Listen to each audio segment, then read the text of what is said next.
Seguimos en el aire de Caleidoscopio y ahora vamos a hablar con el doctor Ariel Cherro. Él es médico clínico, es presidente del Consejo de Cuidados Paliativos de la Sociedad Argentina de Medicina.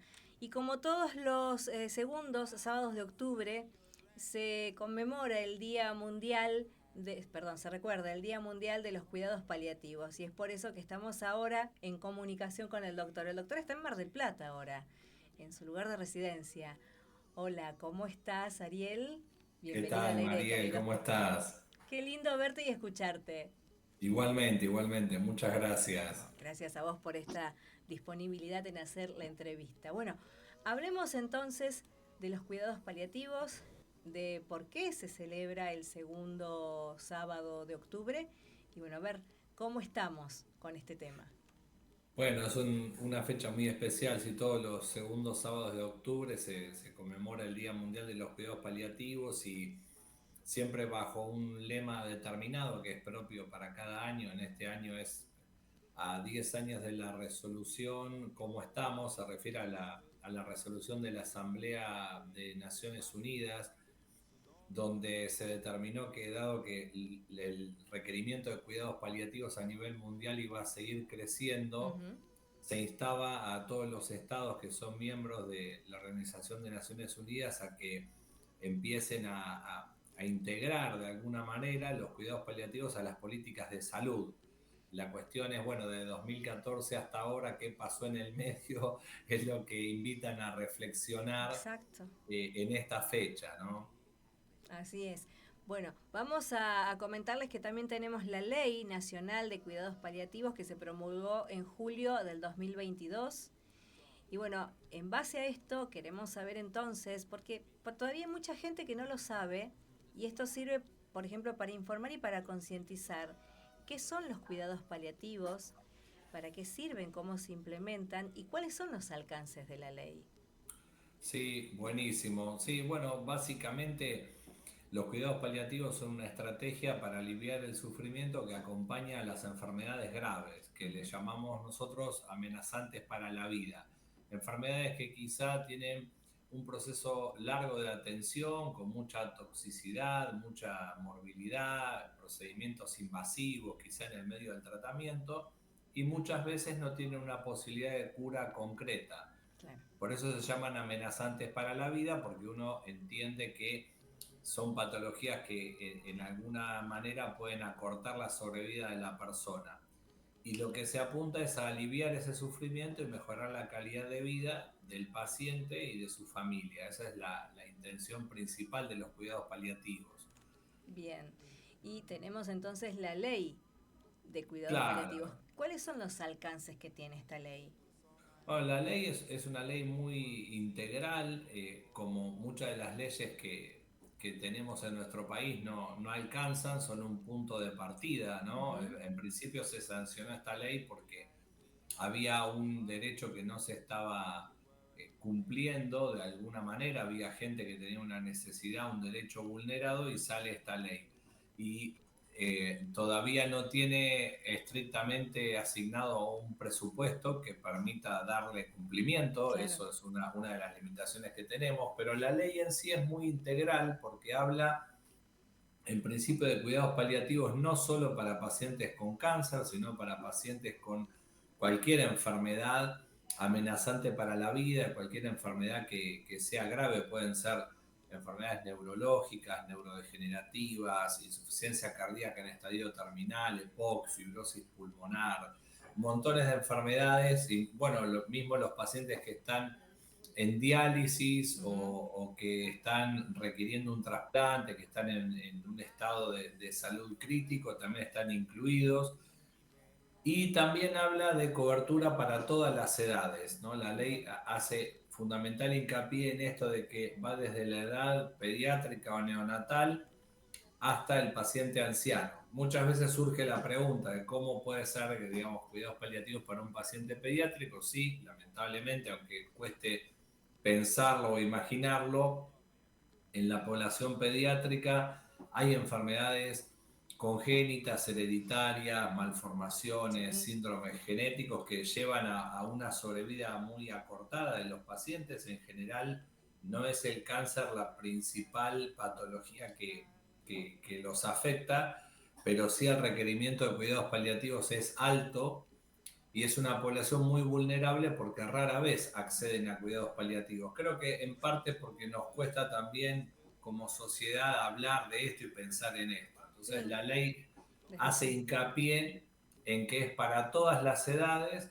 y que todas las coberturas de salud están obligadas a brindarlo, ¿no? Eso también lo expresa claramente. Pero en la práctica, con las obras sociales, En la práctica sigue siendo muy dificultoso. Lo que suele suceder es que a los pacientes o no se les brinda un equipo interdisciplinario o no se les brinda un equipo formado en cuidados paliativos. sí. Eh, Se pide, muchas veces se solicita cuidados paliativos domiciliarios y el Mm, equipo que lo está brindando en realidad es una internación domiciliaria general que se dedica a otras cosas y se le pide que traten una problemática muy profunda como es la de los cuidados paliativos. Entonces, se ven demoras en las autorizaciones, sobre todo en el interior del país. Nosotros que trabajamos en muchas ciudades del país, vemos que se hace un pedido y por ahí le dicen al paciente, bueno, este pedido va a central y cuando nos contesten de central dentro de una semana vamos a saber si esto para alguien en una condición así es oro. es El, una eternidad, o el sea, tiempo es oro. sí, Sí, sí, sí. totalmente. Con el trabajo interdisciplinario que se hace, después te voy a preguntar cómo es un día tuyo como, Bueno, como trabajo como médico paliativista. Pero digo, el trabajo es interdisciplinario. Tenemos médicos, psicólogos, kinesiólogos, acompañantes. ¿Cómo se constituye ese grupo de trabajo? bueno, el equipo de trabajo, la razón de ser que tiene es que las necesidades del paciente son multidimensionales, ¿no? O sea, vienen de múltiples factores, que algunos son físicos, otros son psicológicos, ¿Mm? otros son sociales y otros son espirituales. Entonces nosotros podemos tener desde un médico especializado en alguna técnica para el dolor o un psiquiatra, Ujú.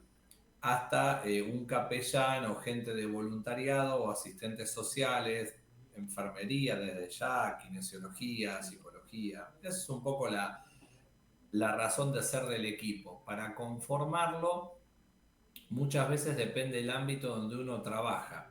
Exacto. A veces es más sencillo tener un equipo interdisciplinario dentro del ámbito público, donde mucha gente destina parte de su cargo, por ejemplo, un asistente social que está nombrado en un área del hospital destina parte de su tiempo a cuidados paliativos, Ujú. ¿no?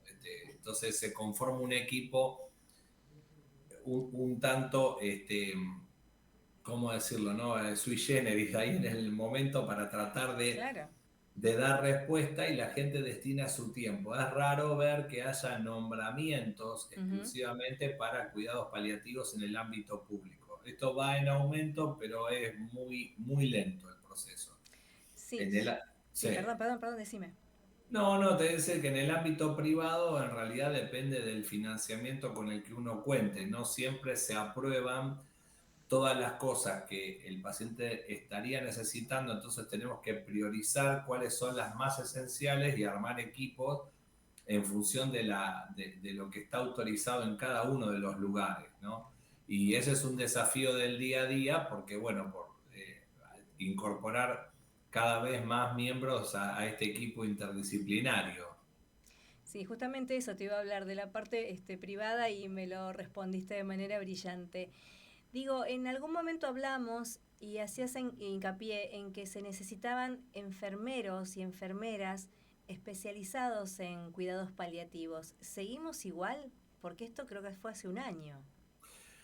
Sí, bueno, en ese sentido la escasez de enfermería en Argentina es un problema ya conocido, digamos. Faltan enfermeros formados para cubrir en general todas las áreas del ámbito de salud Sí.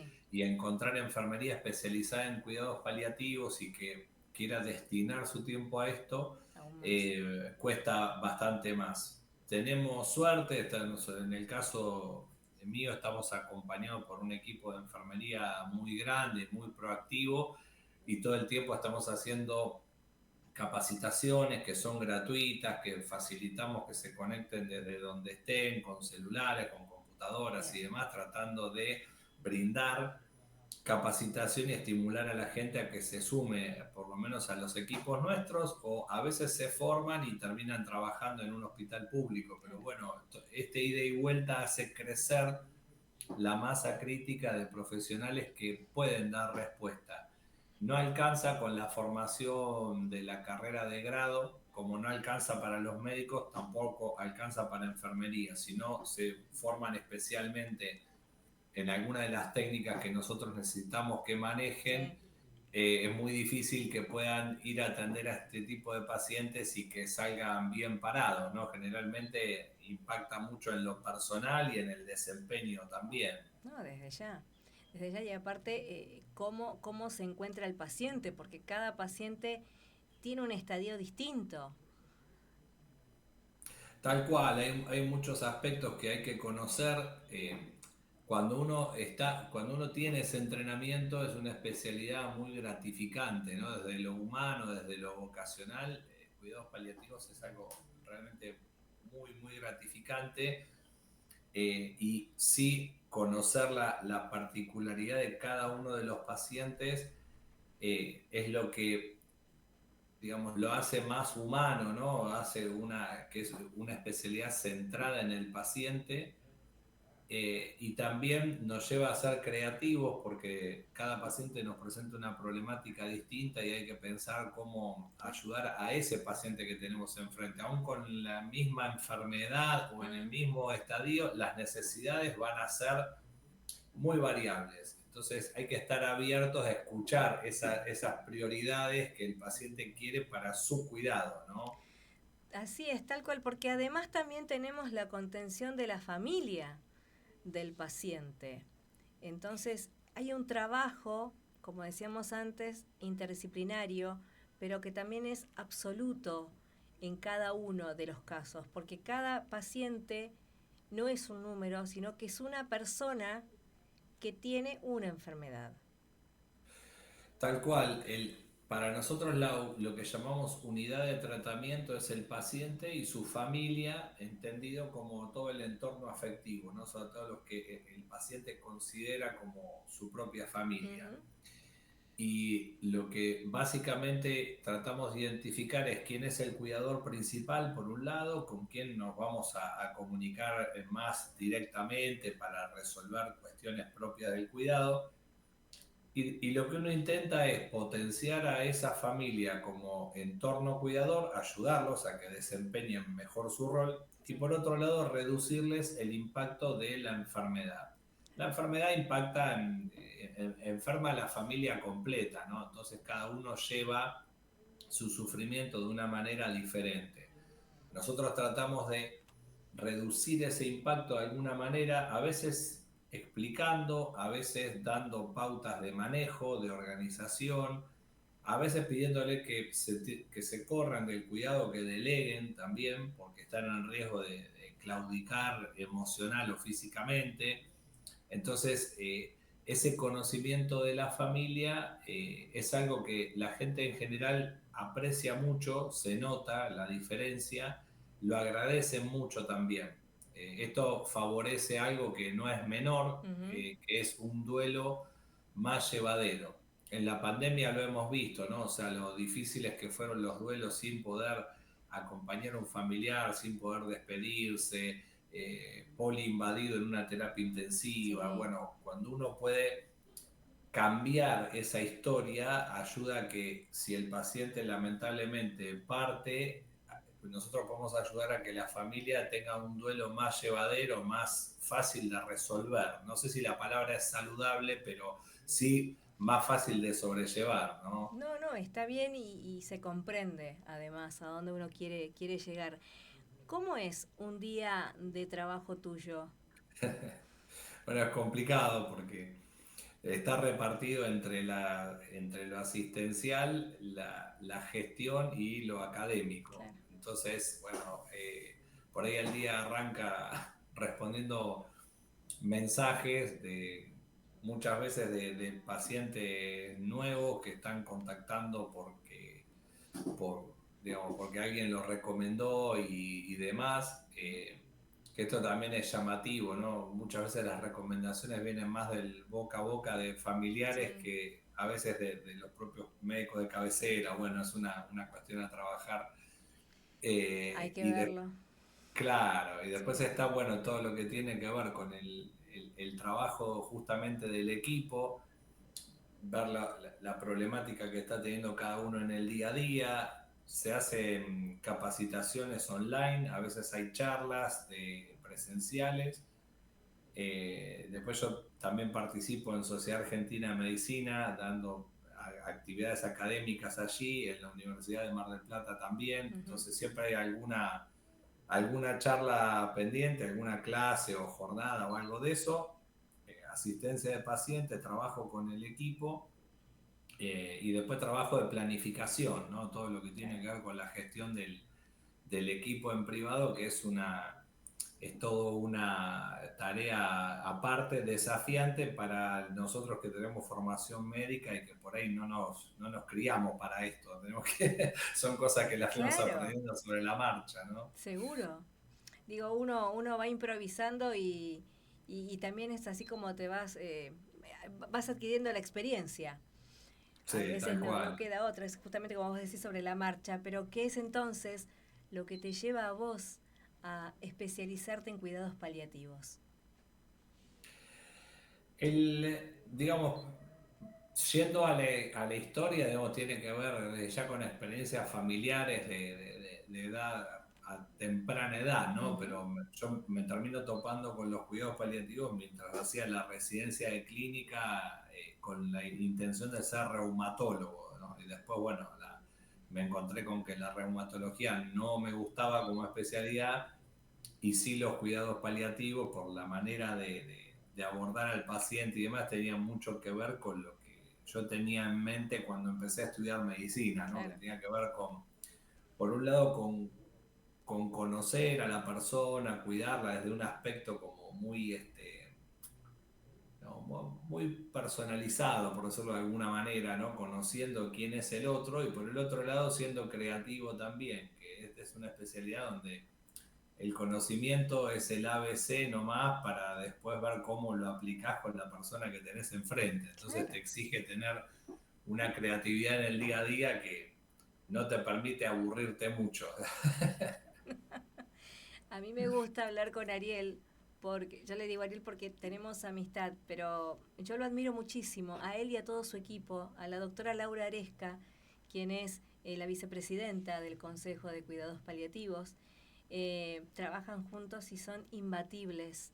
Son dos seres muy humanos, que es lo que se necesita, que los médicos necesitan, los pacientes necesitamos que los médicos tengan esta calidad de vida y esta calidad de persona, que sean sensibles, que sean empáticos, que sean solidarios.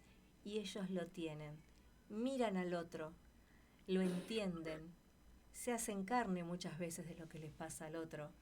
Y la realidad que el trabajo que hacen es maravilloso. Esas manos y ese corazón que van trabajando por y para el otro, creo que los construye a ellos desde el amor y hacen que ayuden muchas veces a sanar, en otras veces no, pero que en todo ese camino desde el diagnóstico hasta la curación, y a veces no, el paciente y la familia se sientan protegidos y apoyados, confiados en que uno puede sobrellevar la enfermedad y que de hecho la sobrelleva. Pero también quiero rescatar esto. Vos dijiste en un momento de la charla que pasa más del boca a boca, que como llegan los pacientes, que de los propios médicos. Pero eso habla justamente de la calidad humana. Y ahí quiero apuntar. Y esto es lo que yo agradezco. Conocerlos a ustedes fue conocer un mundo maravilloso dentro de la medicina, en donde el pensar en el otro y el comunicar es lo primordial. Si no sabemos comunicar, nosotros. Si los médicos no saben comunicar en el momento preciso, en donde hay un diagnóstico, en donde no está la palabra justa y necesaria, el trabajo sería en vano. Y bueno, quiero desde acá darte las gracias, porque el Bueno, gracias, trabajo Mariel. es magnífico. Hermoso todo lo que dijiste, muchísimas gracias. Ojalá si esto sirve, es una misión cumplida, ¿no? Es lo que todos quisiéramos, en algún momento mirar para atrás y decir, bueno, lo que hice tuvo sentido o marcó alguna diferencia para una persona, para una comunidad o Claro. para quien sea, ¿no? Bueno, yo desde acá te agradezco esta charla, este tiempo tuyo. Pudimos coordinar, Ariel. Te agradezco porque cuando te llamo siempre estás. Así que no te me vayas, que por ahí se va la imagen. Te agradezco muchísimo. Seguimos en contacto, seguimos hablando de esto. Vamos a subir la nota al canal de YouTube de Caleidoscopio también y la vamos a hacer escuchar y ver para que todos sepan que están los cuidados paliativos que son para todos, que es para toda edad y que está desde el principio, que esto es lo principal y siempre recomendamos y recordamos, que es desde el principio, desde el diagnóstico. Tal cual, sí. Y que no solamente pensar en cuidados paliativos en etapas finales y demás, sino para acompañar procesos de enfermedad que sean difíciles, que acarreen sufrimiento, ahí pueden recibir ayuda. Yo siempre digo, hago la misma analogía. Hoy en día a nadie se le ocurre entrar a un quirófano si no hay un anestesista, ¿no? Exacto. 200 o 300 años atrás esto era así, o sea, la gente pasaba por operaciones y no había quien se encargara de esa analgesia. Hoy en día, transitar una enfermedad amenazante para la vida sin cuidados paliativos sería el equivalente a esa práctica de hace 200 años. O sea, uno tiene que poder acompañar a una persona que esté intentando curarse de su enfermedad, aliviando al mismo tiempo el padecimiento. Así Si es. las cosas andan bien, nosotros nos retiraremos. Si las cosas no andan bien y evolucionan a final de vida, nosotros vamos a estar presentes ahí, pero no es lo único que hacemos, Ujú. ¿no? Así es. Y ahí está tu deseo ya listo, ya dicho, Sí. ya plasmado. Ariel, mil gracias nuevamente. Nos quedamos en comunicación para seguir charlando. Vamos a seguir haciendo más notas con Ariel y vamos a ver si el año que viene se puede hacer otro encuentro y otra movida como la del 2022, en donde durante una semana aquellas personas que no podían hacerse una revisación o hacerse estudios tenían, bueno, un día de algún médico en algún lugar del país, en todas las ciudades del país, un día en donde podían hacerlo de manera gratuita. Así que vamos a por eso también, dale. Dale. Siempre pensando en el otro, doctor. Gracias. Gracias, un saludo enorme para la familia y nos seguimos viendo.